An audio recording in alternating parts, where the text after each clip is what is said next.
ശബരിമല സ്വർണ്ണ കവർച്ചാ കേസിൽ പഞ്ചലോഹ വിഗ്രഹങ്ങൾ കടത്തിയ പുരാവസ്തു സംഘത്തിലെ ഡി മണിയെ ചോദ്യം ചെയ്തു. പ്രത്യേക അന്വേഷണ സംഘമാണ് ഡി മണിയെ ചെന്നൈയിൽ വെച്ച് ചോദ്യം ചെയ്തത്. ഇന്നും ചോദ്യം ചെയ്യൽ തുടർന്നേക്കും. കസ്റ്റഡിയിലെടുക്കലടക്കമുള്ള നീക്കത്തിലേക്ക് അന്വേഷണ സംഘം കടന്നേക്കും. പ്രശാന്ത് ശങ്കരമംഗലത്ത് ചേരുന്നു വിവരങ്ങളുമായി. പ്രശാന്ത്, ഈ ശബരിമല സ്വർണ്ണ കവർച്ച കേസിൽ അന്താരാഷ്ട്ര ബന്ധങ്ങളും അതോടൊപ്പം തന്നെ അന്താരാഷ്ട്ര മാഫിയ ഇതിൽ ഇടപെട്ടു എന്നുള്ള സംശയങ്ങളും ഉടലെടുത്തപ്പോൾ മുതൽ തന്നെ വ്യവസായിയായ ഡി മണിയിലേക്കാണ് കാര്യങ്ങൾ ചെന്നെത്തിയത്. ഡി മണിയെ SIT ചോദ്യം ചെയ്തു. ഇന്നും ചോദ്യം ചെയ്യുമെന്നാണ് മനസ്സിലാക്കാൻ കഴിയുന്നത്. എന്തായാലും SITയുടെ ഈ നീക്കം എത്രത്തോളം നിർണായകമാണ് ശബരിമല സ്വർണ്ണ കവർച്ചയുമായി ബന്ധപ്പെട്ട്?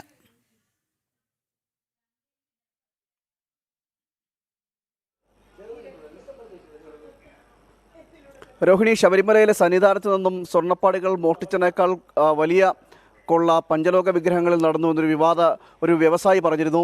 ആ വ്യവസായിയിൽ നിന്നും വിവരങ്ങൾ തേടിയതോടുകൂടിയാണ് ഡി മണി എന്ന വ്യക്തിയിലേക്ക് അന്വേഷണ സംഘം എത്തുന്നത്. ഡയമണ്ട് മണി എന്നതിൻ്റെ ചുരുക്കപ്പേരായാണ് ഈ ഡി മണി അറിയപ്പെടുന്നത്. ഡിണ്ടിഗൽ സ്വദേശിയാണെന്ന് ഉള്ള വിവരങ്ങൾ ലഭിക്കുന്നു. അതോടൊപ്പം തന്നെ ചെന്നൈയിലും താമസമാക്കിയ ആൾ ആണ് എന്നതടക്കമുള്ള വിവരങ്ങളും വരുന്നുണ്ട്. കഴിഞ്ഞ ദിവസം ഈ വ്യവസായിയുടെ മൊഴിയുടെ അടിസ്ഥാനത്തിൽ ഡി മണിയെ ചോദ്യം ചെയ്യാൻ വിളിപ്പിച്ചിരുന്നു. ചെന്നൈയിൽ പ്രത്യേക അന്വേഷണ സംഘം SIT എത്തുകയും ചോദ്യം ചെയ്യാൻ വിളിപ്പിക്കുകയും ചെയ്തിരുന്നു.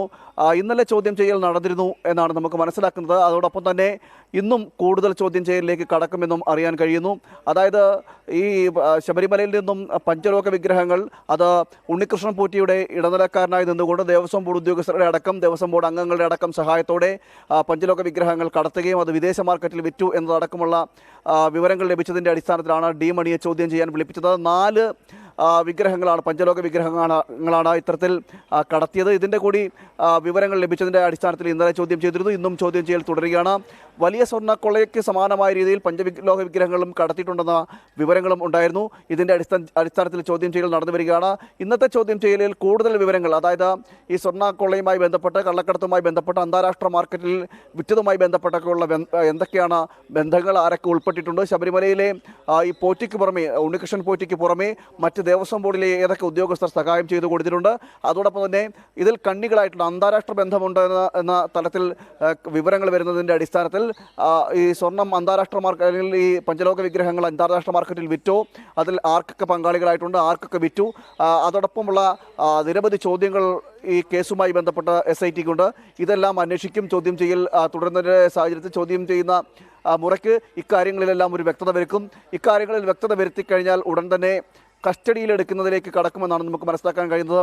പ്രത്യേകിച്ചും ഈ ഡി മണിയെ ചോദ്യം ചെയ്ത് വിട്ടയക്കുകയാണെങ്കിൽ അദ്ദേഹം നാട് വിടാൻ, അതായത് വിദേശത്തേക്ക് കടക്കാനുള്ള സാധ്യതകൾ തള്ളിക്കളയാനാകില്ല. അതുകൊണ്ട് തന്നെ രണ്ടാമത്, അതായത് ഈ ഡി മണിയെ ചോദ്യം ചെയ്ത് വിട്ടതിന് ശേഷം രണ്ടാമത് വീണ്ടും ചോദ്യം ചെയ്യലിന് വിളിപ്പിക്കലും അതോടൊപ്പം തന്നെ കസ്റ്റഡിയിലെടുക്കുന്നതും അടക്കമുള്ള കാര്യങ്ങൾ ദുഷ്കരമാണെന്നാണ് ഇപ്പോൾ നമുക്ക് ലഭിക്കുന്ന വിവരം. ഇതിൻ്റെ പശ്ചാത്തലത്തിൽ ഇന്നത്തെ ചോദ്യം ചെയ്യൽ കൂടി പൂർത്തിയാക്കി കഴിഞ്ഞാൽ കസ്റ്റഡിയിലെടുത്തുകൊണ്ട് അറസ്റ്റ് രേഖപ്പെടുത്തുന്ന നടപടിയിലേക്ക് കടക്കുമെന്നാണ് ഇപ്പോൾ മനസ്സിലാക്കാൻ കഴിയുന്നത്. അങ്ങനെ അറസ്റ്റ് രേഖപ്പെടുത്തി കഴിഞ്ഞാൽ ഉടൻ തന്നെ തിരുവനന്തപുരത്തേക്ക് ക്രൈംബ്രാഞ്ച് അന്വേഷണ സംഘത്തിൻ്റെ ക്രൈംബ്രാഞ്ച് ഓഫീസിലേക്ക് കൊണ്ടെത്തിക്കും.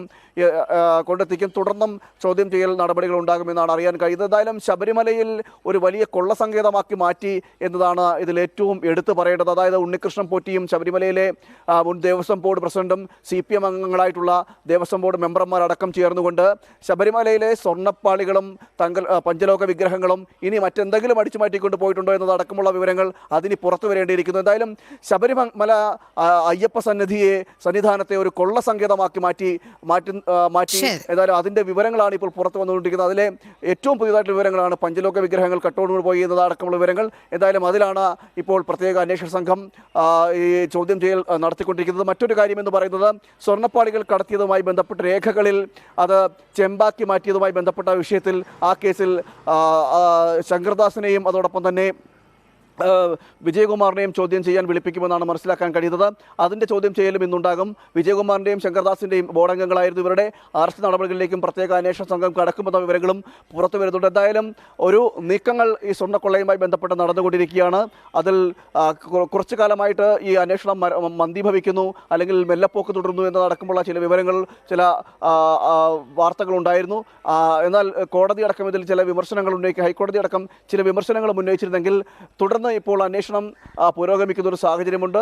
ഇത്തരത്തിൽ രണ്ട് തരത്തിലാണ് അന്വേഷണം നടക്കുന്നത്. ഒന്ന് സ്വർണ്ണക്കൊള്ളയുമായി ബന്ധപ്പെട്ടും സ്വർണ്ണപ്പാളികൾ കടത്തിയതുമായി ബന്ധപ്പെട്ടും, മറ്റൊന്ന് ഈ പഞ്ചലോക വിഗ്രഹങ്ങൾ കടത്തിയതുമായി ബന്ധപ്പെട്ട കേസിലും അതിലും അന്വേഷണം പുരോഗമിച്ചുകൊണ്ടിരിക്കുകയാണ്. എന്തായാലും വലിയ ഒരു സ്വർണ്ണ കള്ളക്കടത്തുമാണ് ഈ ശബരിമല കേന്ദ്രീകരിച്ച് നടന്നത് എന്ന കാര്യത്തിൽ തർക്കമില്ല.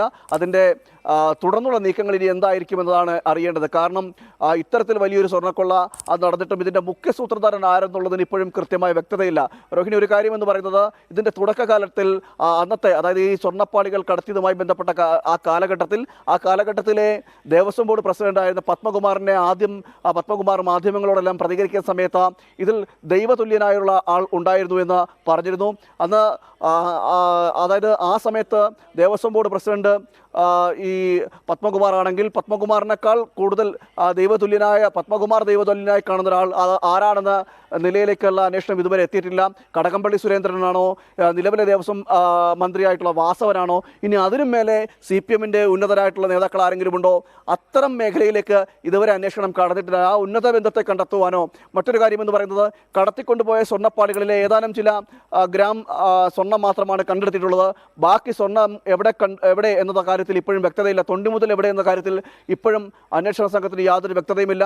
ഇക്കാര്യത്തിൽ കൂടി വ്യക്തത വരേണ്ടിയിരിക്കുന്നു. എന്തായാലും ഈ വിഷയങ്ങളിലൂടെ അന്വേഷണം കടക്കുമെന്ന് വേണം നമുക്ക് മനസ്സിലാക്കാൻ കഴിയുന്നത്. എന്തായാലും രണ്ട് തരത്തിൽ ഇപ്പോൾ കേസ് വഴിമാറുന്ന ഒരു സാഹചര്യമുണ്ട്. ഒന്ന് സ്വർണ്ണപ്പാളികൾ കടത്തിയതുമായി ബന്ധപ്പെട്ടും, മറ്റൊന്ന് പഞ്ചലോക വിഗ്രഹങ്ങൾ കടത്തിയതുമായി ബന്ധപ്പെട്ടും രണ്ട് രീതിയിൽ അന്വേഷണം പോകുന്നു. മറ്റൊരു കാര്യം എന്ന് പറയുന്നത്, ശബരിമല മാത്രമല്ല സംസ്ഥാനത്തെ മറ്റു ക്ഷേത്രങ്ങളിലും സ്വർണ്ണപ്പാളികൾ അല്ലെങ്കിൽ പഞ്ചലോക വിഗ്രഹങ്ങൾ കടത്തുന്നതിന്റെ പദ്ധതി എന്തായാലും ശബരിമല സ്വർണ്ണ കവർച്ചയുമായി ബന്ധപ്പെട്ട SIT കൂടുതൽ ആൾക്കാരെ ചോദ്യം ചെയ്യുന്നതിലൂടെ കൃത്യമായി ശബരിമല സ്വർണം എവിടേക്കാണ് കടത്തിയത് എന്നുള്ള കാര്യങ്ങളിൽ കൂടി വ്യക്തത വരുമെന്ന് തന്നെ നമുക്കും പ്രതീക്ഷിക്കാം. പ്രശാന്ത് ശങ്കരമംഗലത്താണ് വിശദമായ വിവരങ്ങൾ നൽകിയത്.